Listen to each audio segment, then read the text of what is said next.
Hi guys, so I'm here to do my September wrap-up video. I had such a positive response from my August wrap-up that it was pretty clear that people enjoyed my wrap-up video, so I decided that I would definitely keep these wrap-up videos going. So yeah, here's my September one. I had kind of a reading slump in September.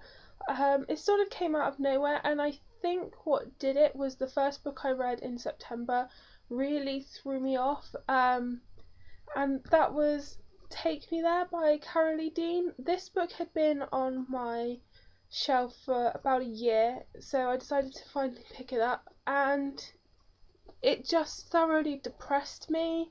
Wasn't what I was really looking to read, and it just thoroughly depressed me.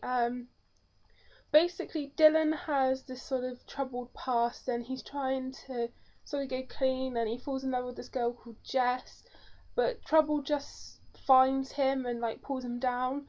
And what sort of got to me was that okay, these sorts of things, are realistic, you can't have a happily ever after, but Dylan tries really hard. He doesn't do anything wrong, and then his so-called friend Wade, I think it was, he causes all the trouble, gets to go off and have this, really great life, gets to be with his girl, and well, Dylan's life is basically in ruins, and the whole thing just depressed me. There was no sort of justice in this book. The people that were innocent were punished, and those that were guilty got away with everything. So it just left me feeling thoroughly depressed. If I wanted that level of realism, I would turn on the news. I wouldn't turn to fiction. The writing style also didn't really engage me in any way. It was just sort of bog standard, but the best thing was the poetry that Dylan writes. That's what really saved this book. That was the only thing I enjoyed reading in this book. Everything else was just too depressing. So the poetry saved it and gave it 2 out of 5, but I really didn't feel for this book, and it just so depressed me. I had no idea what to read next. I just had this black cloud hanging over me after I read this. So yeah, I didn't enjoy that at all.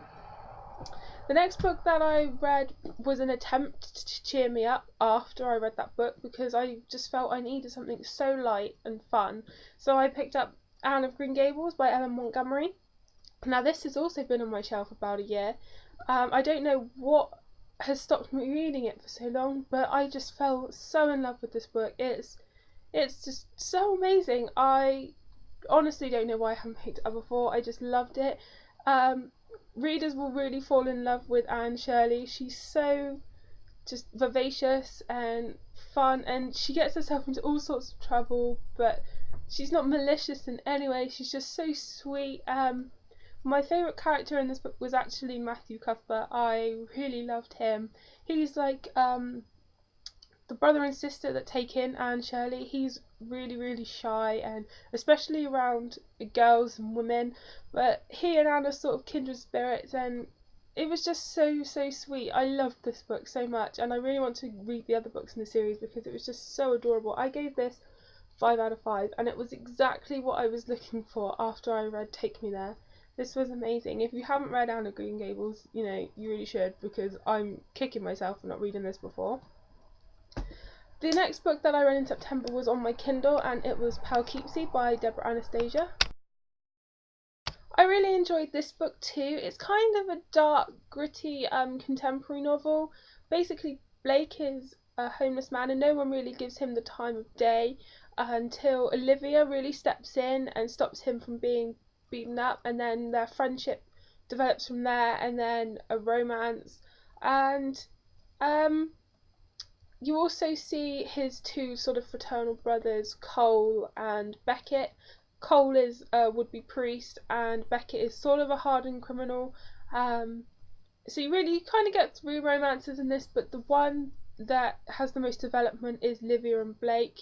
And then you also have her crazy ex-boyfriend, and this book is full of mature content.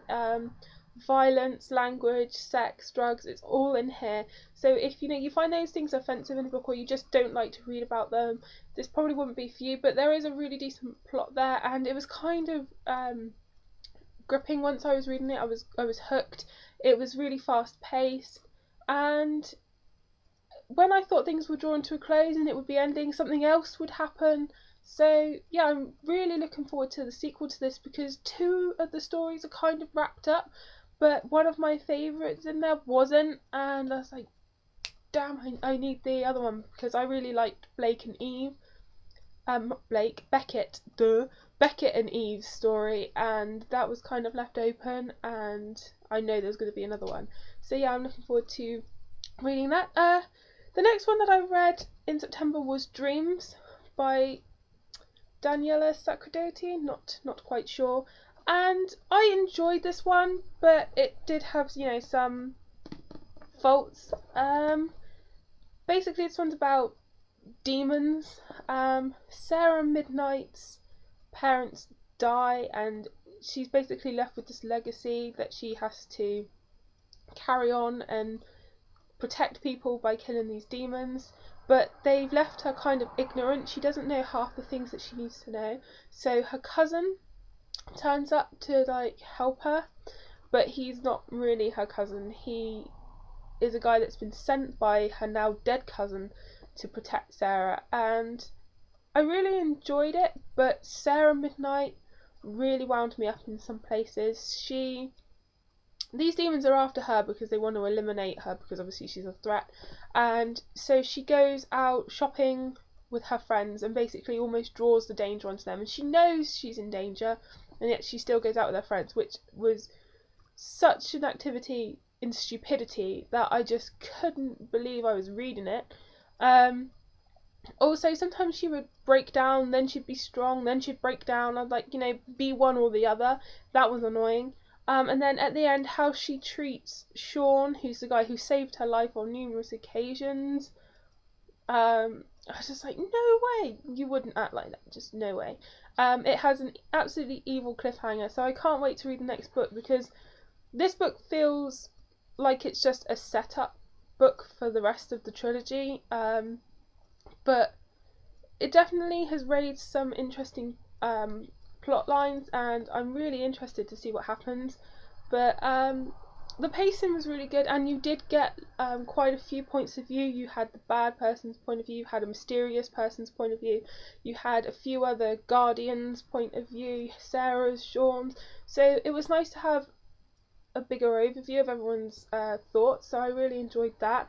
Also, the secret families and the gamekeepers I thought was explained too quickly, and it was too rushed, and I had no idea what was going on. Also, because there was so many names, I had to keep going back and remembering who these people were. So there was kind of too many people in it for me to really assimilate it quickly. But I still enjoyed it. I gave it 3.5 out of 5. So yeah, there's that one. And the next book that I read was Fracture by Megan Miranda. This book was majorly hyped up at the beginning of the year, and it really wasn't for me. I didn't enjoy this at all. The premise was really good. I loved the idea, that a girl falls through ice and she's really dead for 11 minutes, but then she comes back to life. I was really interested, especially as it was so short. I thought this, would be interesting. But I never really understood why she came back to life. I didn't really get that. I hated Delaney's character. She's so selfish. I couldn't believe it. I absolutely detested her. Her love interest, well, there's several love interests, but I didn't like any of them. The main one, Decker, didn't like him either. I didn't really like her mother in this either. The one character I think I liked was her dad, and you don't see much of him at all. I'm finding it hard to actually write a review for this at the moment, because all I can say about it is I really didn't like it. I found the writing quite boring as well. It just didn't do anything for me at all, and I'm really disappointed, because it was such a hyped up book, but I really just couldn't like it. I tried, but I couldn't like it at all. So I still have lots of unanswered questions about that book. The next book that I read was The Lover's Dictionary by David Levithan. After reading, a few duds in September, I wanted, being Take Me There and then Fracture, I wanted something light that I could really just plough through and enjoy.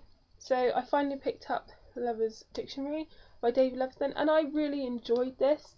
The whole concept of telling the story of two lovers in dictionary form was really, really interesting, and it was really well done.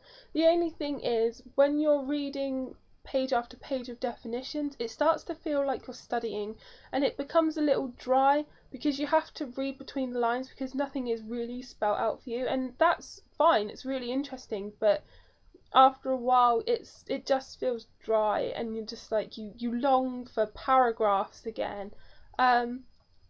It was really interesting though. It wasn't told in a particularly linear way. It would be, when they met, and then the next thing would be, halfway through their relationship, and then it would be back to before they met again. So it was all over the place. I did really enjoy it.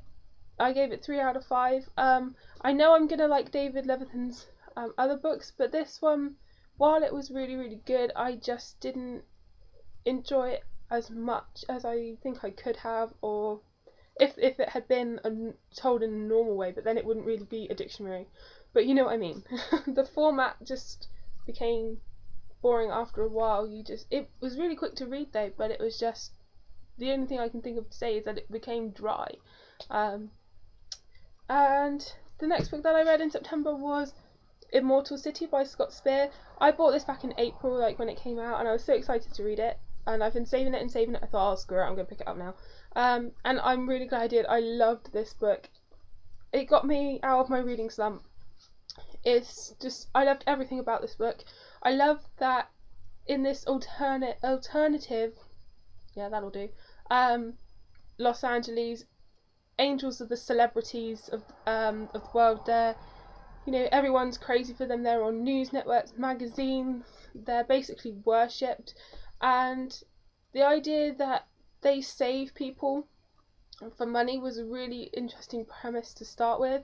The book opens with a drunk driver basically speeding in his BMW, and he causes a fatal collision, but because he's rich, he has coverage, so he's pulled from the wreckage basically uninjured, but the innocent driver doesn't have coverage, so he's left to die, and immediately you're thinking, surely this setup is wrong. So the whole premise of it really drew me in quickly. I loved both Maddie and Jackson and their romance. It wasn't instant. It was definitely an interesting relationship dynamic, and I loved it. Both their characters are awesome. You get both their points of view, and you also get the detective who's basically investigating angel murders. So you have like a paranormal romance thing going on, but you also have a little bit of murder mystery. It was absolutely amazing. I highly recommend this. I gave it 4.5 out of 5. I cannot wait for the next book. I'm so excited for it. Definitely pick this one up. And the last book that I read in September was on my Kindle, and it was Harry Potter and the Philosopher's Stone by J.K. Rowling. I know. This is the first time that I've actually finished this book. I remember when I was younger, I started it and I really, really couldn't get into it, so I never tried again. And obviously, I'm in the minority when it comes to that situation, but a while ago I did the We Love Books tag that was started by Ryan Reads Books, and in that he had a question, Katniss or Hermione, and I couldn't really answer fairly, seeing as I hadn't read the Harry Potter books, so by default I had to choose Katniss. And Sumara couldn't really believe that I hadn't read the Harry Potter books, so she threw down a challenge. She said that if I read the first Harry Potter book by the end of the year, she would read something out of her comfort zone and read a YA contemporary. So she did that. She read Anna and the French Kiss, and so I thought I've got to do it. So I accepted the challenge, and yeah, challenge complete. And I have to say, I actually really enjoyed this. I didn't think I was going to. At first, I wasn't really pulled in at all. It took about 15% in, because obviously I read it on my Kindle, I don't know what that would be in pages, to get into it. But then I really was into it, thoroughly enjoyed it, and I'm definitely going to read the other books. I now want to get them all in physical format. I love them that much. I gave the first one 4 out of 5. Really enjoyed it, and thank you so much, Sue, for throwing down that challenge that made me read it, because otherwise I don't think I would have picked it up. That's everything that I read in September. But also, quickly, I joined a collab channel called Fifth Talk, and we're all really excited for it. We've done our first week of videos, so I'll leave the channel below. It'd mean a lot if you would go check it out, because everyone is just so excited for it. We're already loving it. And also, it's kind of book related, so I'll include it. I watched the Hunger Games movie for the first time in September because it came out on DVD on the 3rd. I didn't watch it straight away. It took me like a week to watch it, and I sat down and watched it with my brother. I actually really enjoyed the movie. I didn't like the shaky cam though. It did funny things to my eyes. But I really enjoyed it. My brother was like, "Why are they doing this? What does that mean?" Because he hasn't read the books, and that was like the downfall. I think a lot of it sort of pinned on you knowing the book. It felt like they skimmed over a lot of things, but then that's to be expected as it is a book adaptation, so I had to explain a lot of things to my brother. But my favourite part of the movie was Peter's camouflage. It's kind of a weird bit to have as your favourite part of the movie, but I thought that was the best bit of the whole movie. So yeah, I really enjoyed the movie, and that's my September wrap up. Sorry it's a bit long, but yeah. Thanks so much for watching, and I'll see you guys soon.